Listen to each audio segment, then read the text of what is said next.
بسم الله والحمد لله والصلاة والسلام على رسول الله وعلى آله وصحبه ومن والاه. So I'll talk about the definition of Tawheed al-Asma'i was-Sifat. We said in order for us to define any words or concept in a clear definition, we have to look into linguistically what this terminology means. Then we look to the technical definition for it. That's right. But also I forgot to mention one more thing. When we define any terminology, if this terminology made out of several words or more than one word, we have to define each word by itself. Then we add all of them together and see what they mean when we put them together. For example, who knows what does usul al-fiqh means? Rules of fiqh. The science of studying fiqh, how to use those Science of fiqh. how to use those sources and the circumstances of the benefactor. You just went to a Maghrib class or something? Yeah. Okay. That sounds like somebody memorizing it. طيب. Usul al-fiqh, as this terminology, usul, in order to define this, we define what usul means by itself, what fiqh means by itself, but when we add them together, we have a third definition. Okay? Make sense? Give you the definition for this terminology, usul al-fiqh. So the same thing we've been doing with Tawheed al-Asma wa-Sifat. We define what this Tawheed means, linguistically coming from singling, unifying, saying it's only one. Technically, what is Tawheed? Who can define Tawheed, technically speaking? In Sharia, what is Tawheed? We have Tawheed, we love Tawheed, What's Tawheed means? The oneness of Allah. What that means? The oneness of Allah.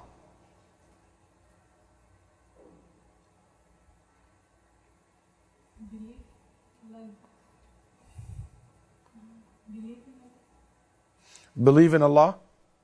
But remember, there is always a connection between the Arabic language or the linguistic meaning of it and the technical. Lordship, worship, and His names and attributes. Yes, the oneness. That singling out Allah subhanahu wa ta'ala with His lordship, worship, and His most beautiful names and the most exalted attributes, or sifat. Okay? So that's what basically Tawheed is about. It is about singling Allah with the greatness that He deserves. The greatness of His lordship, worship, and names and attributes and sifat. Okay? طيب. Names. What names in Arabic? Names. Z. Asma. Asma. Ism. Name. Okay. Ism comes from the word, let's say, if you get to the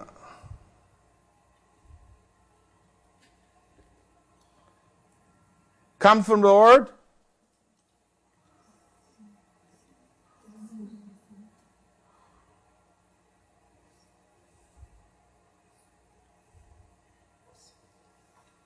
ism, wasm.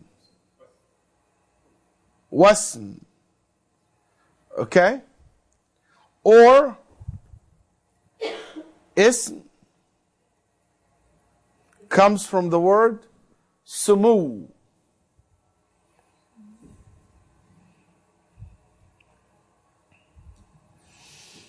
In Arabic language, we have two schools of thoughts.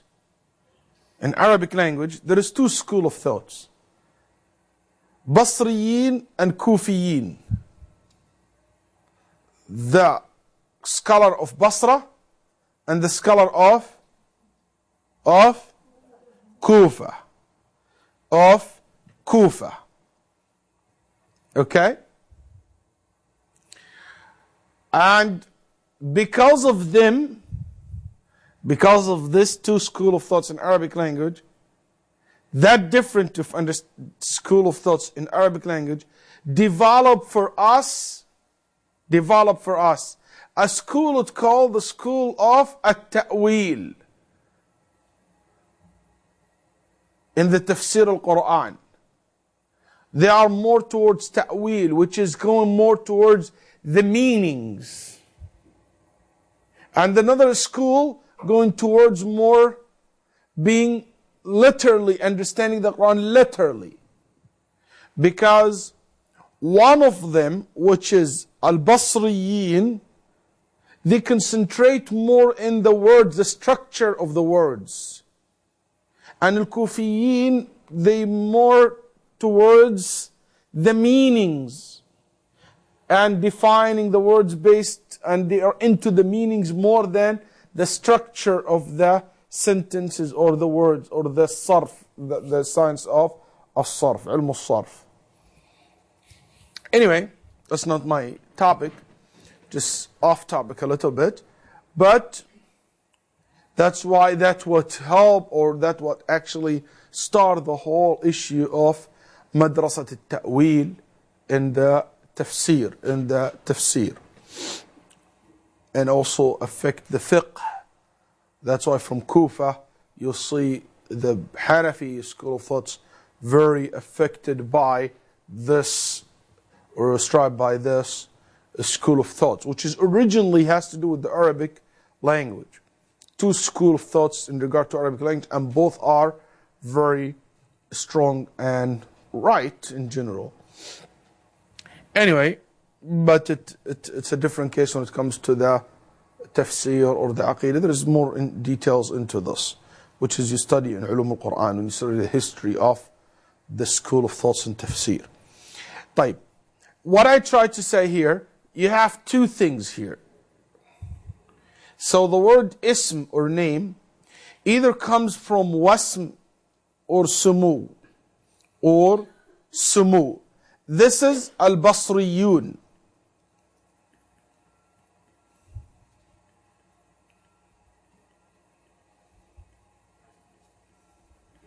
Basra. This is the way they spell it now? It's all over the news, isn't it? Al-Basra. That's right? Okay. Or if you say, how you say Basriyun? R-U-I-Y.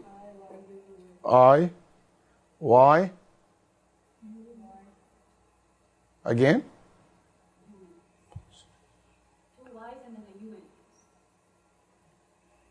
Like this?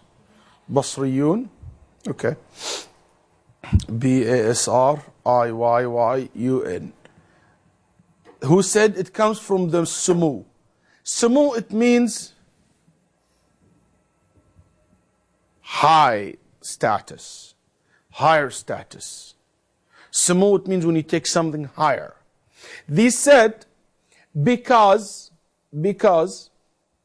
the ism, the name, when you give something name, it means you make him in a higher status. But when you don't give him a name, it means you disrespect that thing. It's not important even to give it a name. That's why take this as a rules with you. Write it and try to have like a special note.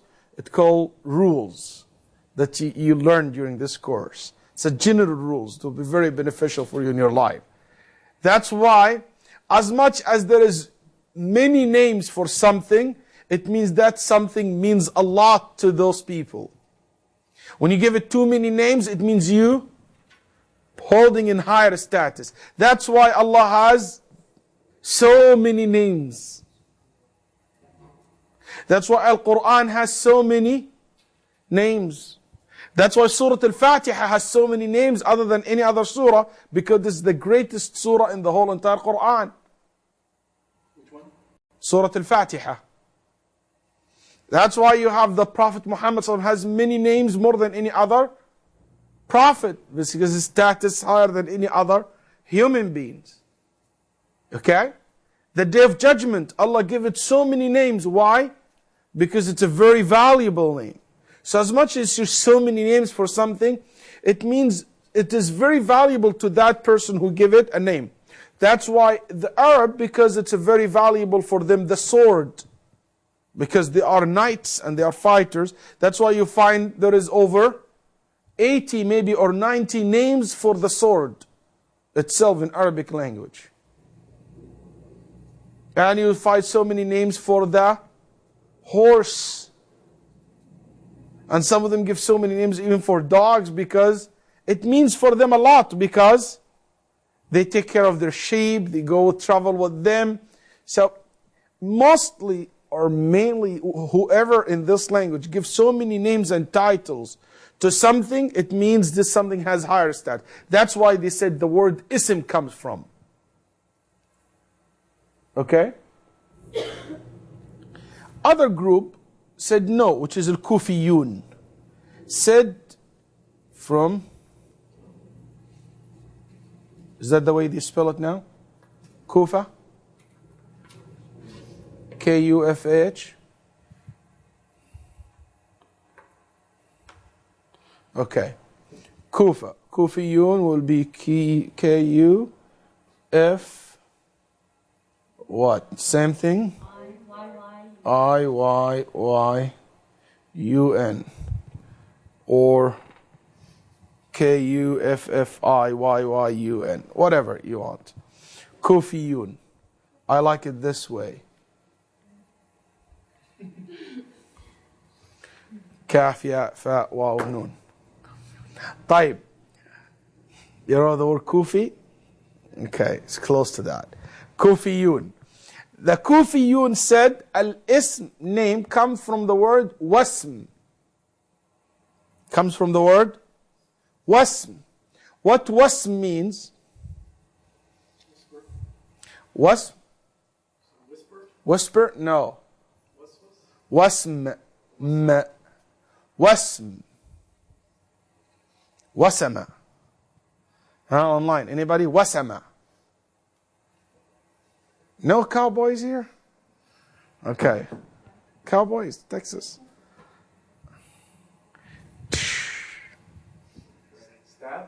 Brand, the animal. That we call it wasm in Arabic. I'm just giving you a hint. Description, Sister Suhair said. Wasm, description. Wasama, it means describe. That's right, wasafa. Wasm, wasf.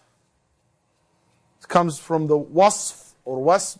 So, name, it means when you differentiate something from other by giving it a special identification.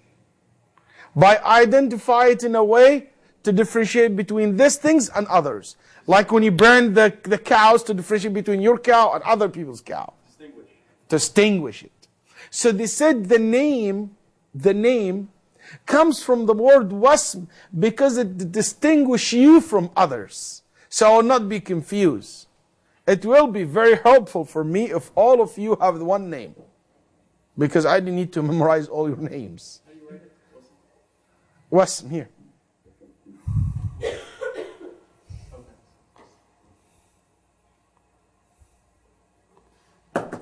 Okay? If all of you Ahmad, that will be so easy.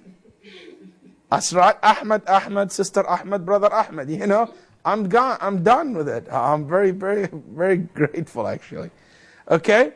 But it is to distinguish you from others. So they said the name was given to the person to differentiate between him or to distinguish him from others, to identify the person. So your identification is your name, basically. That's right. Your name, or your family name, whatever. So they said, that's why we think the word ism, the root of it goes back to the word wasama. And that goes with the rule that we said earlier, that the Arabs switch Hamza and Waw so often. Ism wasm. Okay? So it's two different opinions anyway. I don't think we need to go into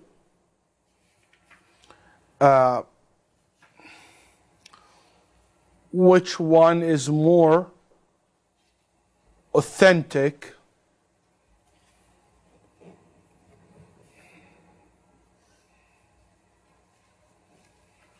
But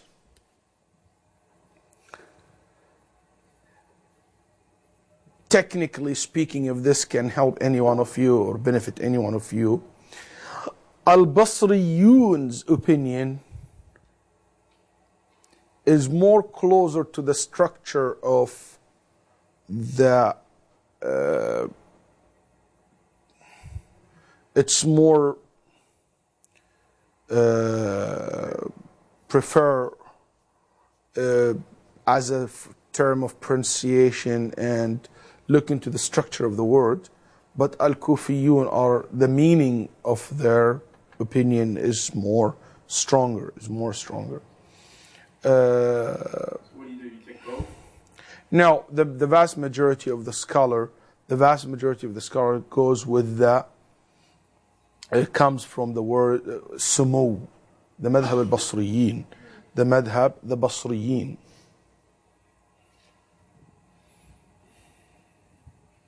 That's the vast majority of the scholar. And Ibn Taymiyyah rahimahullah said, sumut means to be high, to be honored, to be raised. That's sumu. So Sheikh al-Islam Ibn Taymiyyah said, basically when you raise something, you distinguish it. That's right. When you put it up, you distinguish it. So that meaning from raising it or putting up, it includes the other meaning, which is distinguish, to be identified, because you put it up higher. And it also because name is an honoring, is a form of honoring. Who can define the names of Allah, technically speaking? Names are titles, descriptions, distinguish, define, identify, refer to Allah. Basically, it is, as we said in Arabic, أعلام مشتقة تدل على الذات الإلهية. It is basically titles, descriptions, which refer to Allah, to identify Allah. So that means that these names has meaning, has descriptions, otherwise they will not identify Allah. Otherwise they will not describe Allah, these names. That's right, these titles. So basically Allah's names is something it should be, that Allah subhanahu wa ta'ala's names are what will identify Allah subhanahu wa ta'ala, or what will describe Allah subhanahu wa ta'ala, distinguishing Allah subhanahu wa ta'ala. Such as, let's say your homework. Such as, Khalil, everybody say one name. 1, 2, 3, goes like this. One name. Khalil, one name. Yeah. Give me just one name. Of Allah. Al-Khaliq. Al-Aziz. Al-Rahman. Al-Mughni.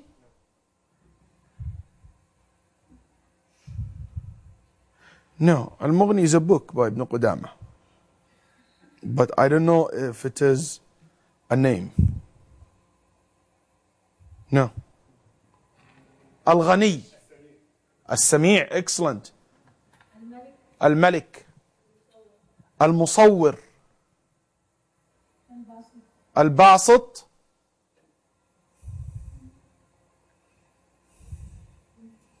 no الحكيم البصير الودود القدوس. Not because you start first means the easiest. Actually, start first is the hardest because it's going to go like this. As-salam. Ar-Rahman been said. As-Samad. Al-Awwal. Al-Wahid. I don't know about Al-Wahid. But Al-Awwal I will accept it because there is a debate about that. I'll tell you why later on. Al-Awwal. Al-Rashid.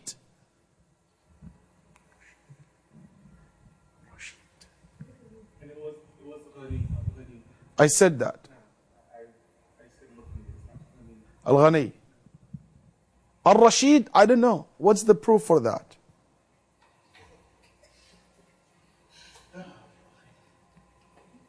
Here, Al-Sabur, Al-Shakur, Al-Ra'uf, Al-Hamid, Al-Muta'ali. I don't know about Muta'ali. Al-Akhir, Al-Mutakabbir. Just no, one only. Huh? No, by turn. Al-A'la. Excellent.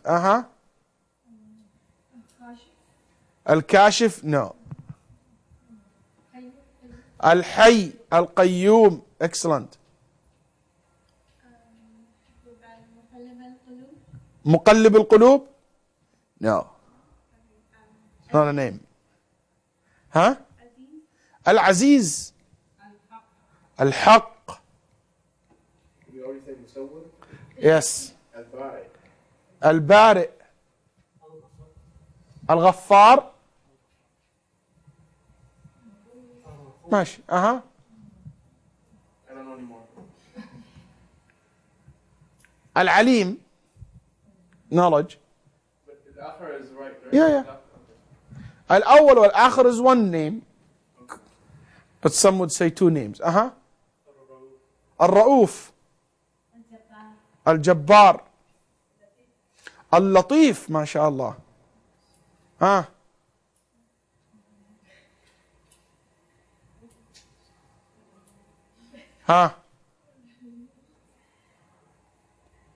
Al-Nafi'.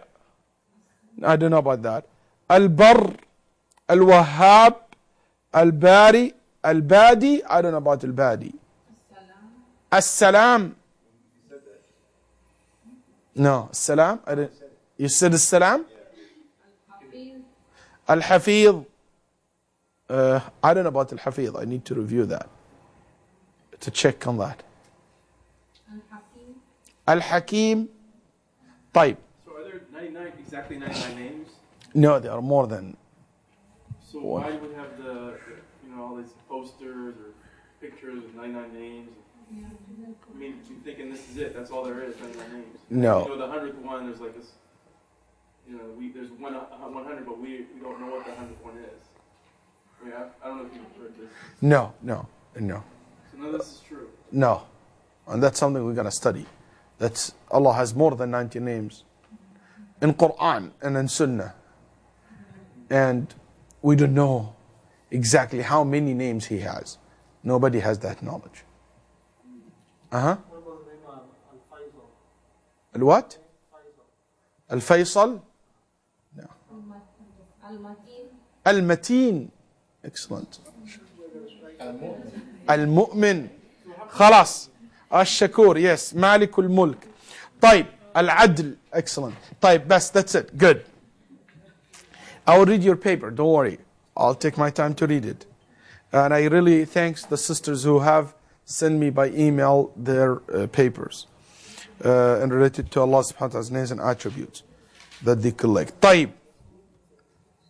We have a few minutes left. I will let you go early today, so don't worry.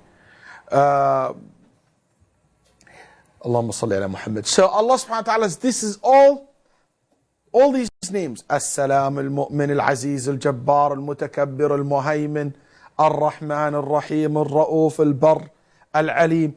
Actually titles, descriptions, and all referring to Allah, the Almighty subhanahu wa ta'ala. All referring to Allah subhanahu wa ta'ala Himself. طيب. So, we describe Allah with the most beautiful names and the most exalted attributes. Or we should replace this to the word with as-sifat. As-sifat. طيب.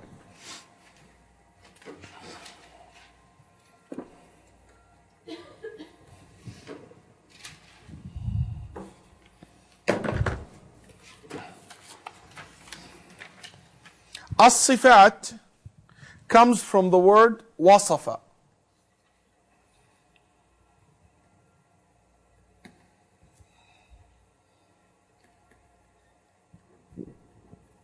And it's sifa. Sifat. Sifa is one, sifat is more than one.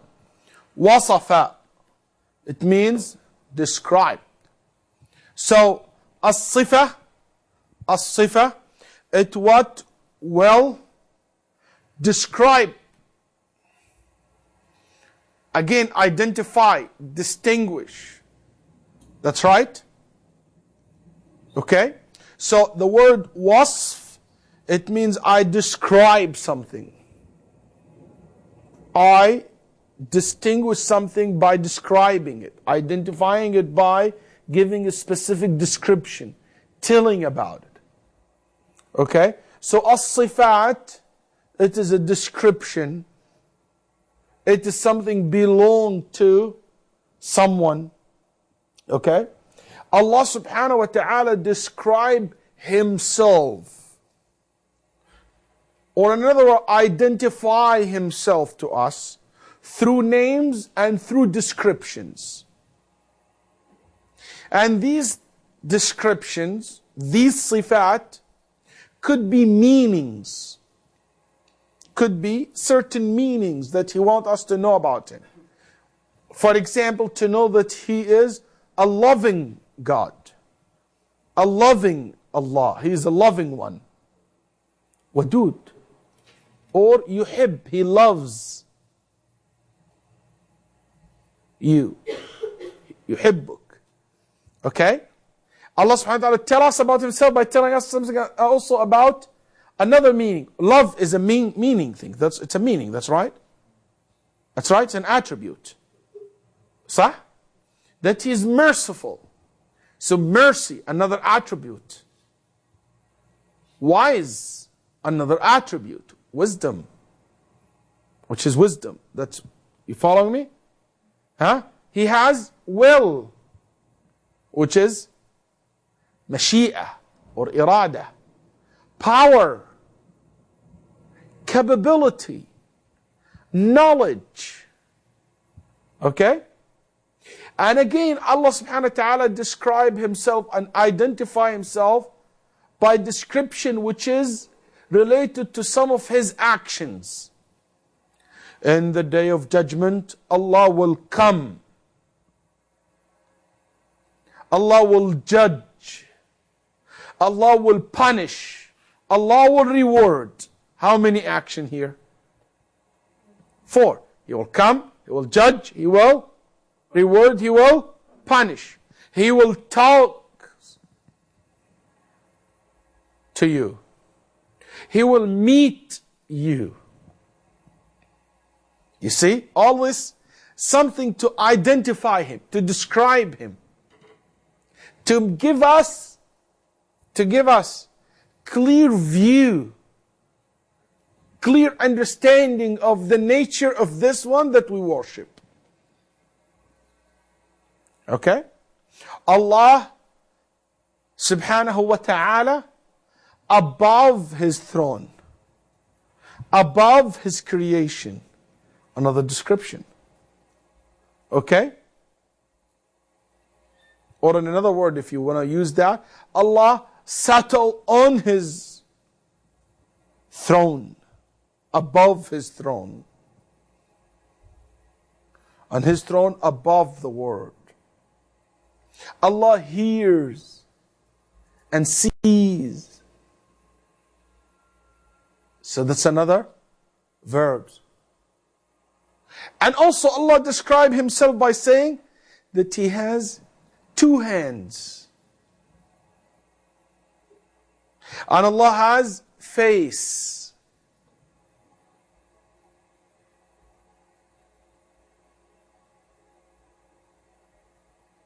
And Allah subhanahu wa ta'ala said that he has foot. He said that about himself. That's another description. Another way of describing himself. These not meaning. They are not meanings. They are physical attributes. He does have hands? Yeah, Allah said that he has two hands. He said, I have created Adam with my both hands. Allah stretched his hand. Allah subhanahu wa ta'ala will hold the earth and the whole entire universe in his hand. But you're not allowed to do this. You're not allowed to do that. Because his hand is not like our hands. Allah said about himself that he has eyes. And not only that he described his descriptions. He said that his face is so glory. His face has light. His hand takes and has fist. His hand has fingers.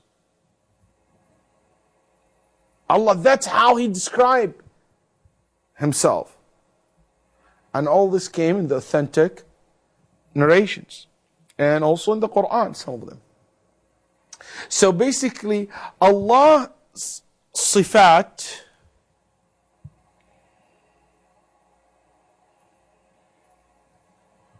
one sister said, both his hands are right.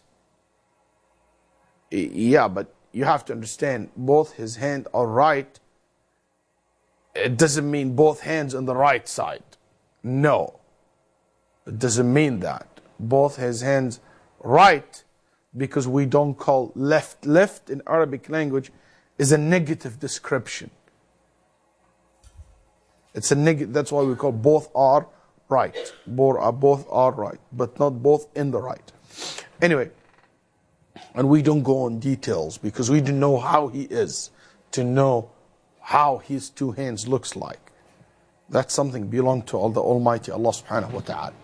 Anyway, so you see that Allah in the Quran and Sunnah have described himself with sifat. Sometimes they are related to certain meanings, like love and wisdom and mercy. And sometimes related to certain actions, like coming, judging, talking, okay? Punishing, giving, taking, and certain times a physical descriptions, like what I said, face, hand, and so on. All these three exist. All these three, we call them sifat. We call them what? Sifat. It means something he himself describe himself with it. So basically, we understand now that as-sifat, in Arabic language, it means something you describe somebody with. Can I say in Arabic language that your hand is one of your sifat? Linguistically, yes. Your mercy, one of your sifat? Your knowledge, one of your sifat? Your color, one of your sifat? That's right. Your attributes, your attitude, one of your sifat? Linguistically, that's what it is. But technically, when we talk about Allah's sifat, the description of what's referring to meanings or actions or physical description which referring to the Almighty Allah subhanahu wa ta'ala. So al-sifat al-ilahiyya, Allah's sifat, it's one of these three. Because that's what we find when we search Al-Quran and Sunnah. That there is three different type of sifat. In this case, the linguistic and the technical meaning are pretty close because Yes? technical is just Like the names. Exactly like the word names. But the only difference is that Allah's attributes are, all these are unlike His creations, and they are perfect, and they are beyond our imaginations. We can comprehend what it means, but we cannot imagine how it looks like. And there is a big difference between you can comprehend things, but you cannot imagine these things. That's right. You can comprehend the sun, that star called sun. The stars which they're talking about millions of years away. You can comprehend it, but you can imagine that. That's right. You can comprehend the voice of the dinosaurs. But can you imagine the voice of the dinosaurs? No. The color of his skin, maybe you can imagine based on some techniques, but maybe if you study maybe you can imagine how it sounds like. But what I'm saying, there are so many times we can comprehend things, but not necessarily we can imagine them. Okay? I can understand I comprehend the meaning of electricity, but I cannot really imagine how that electricity is. So understanding is something, and knowing the nature of it, it's something else. I can understand the soul, the concept of soul, but I cannot imagine how that soul looks like. You know, I cannot really imagine how the children of Israel were 12 tribes walking in 12 bridge made of water inside, or made of solid inside the middle of the sea. And 12 roads, and between each one, a huge mountain that's see-through of water that they can see each other while they're crossing the sea. 12 roads, each tribe with themselves, by itself, out of honoring them. They don't even has to be all gathered in one bridge or one path inside the water. It's too crowded. No, each tribe by itself. You can comprehend that, but really imagining in details, it's beyond the human being's imagination.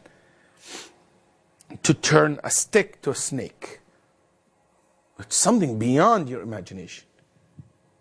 Right? And that's the nature of God subhanahu wa ta'ala. And we'll talk more inshallah about this. So this basically what it is. It is Allah subhanahu, that's what the attributes of Allah subhanahu wa ta'ala. Singling out Allah with His most beautiful names, okay, and most exalted attributes mentioned in the Quran and Sunnah.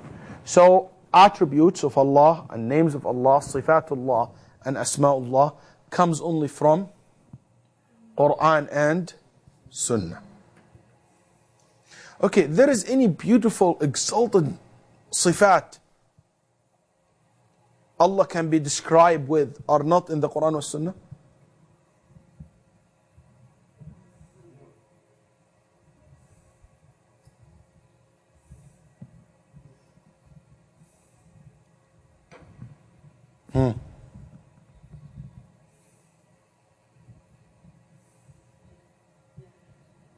yes. Such as? The knowledge that Allah has with Himself, like the dua, the various du'as that the Prophet ﷺ used to do, like La awsi thanan alayk anta kama athnayta ala nafsik. No, just give me an example of something exists, you have, and it's so beautiful name, or it's a very great sifa, and you can describe Allah with it, and it's not in the Quran or Sunnah.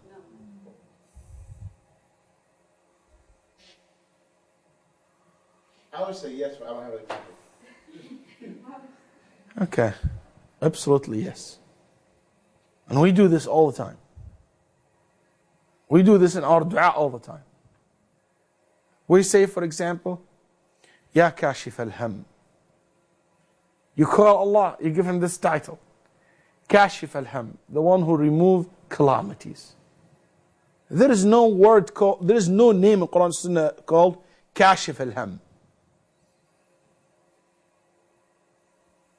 But isn't that originally going back to the Quran and Sunnah, because that's Yeah, but that name is not been given to Allah in the Quran and Sunnah. should we use it then if it's not there? Give another one. Another one? Another one? Sure? Hey. Another one? No. You need another example? No? Can we use, then we can use other names? As-Sani', the maker. Allah, the maker of this word. He made this word.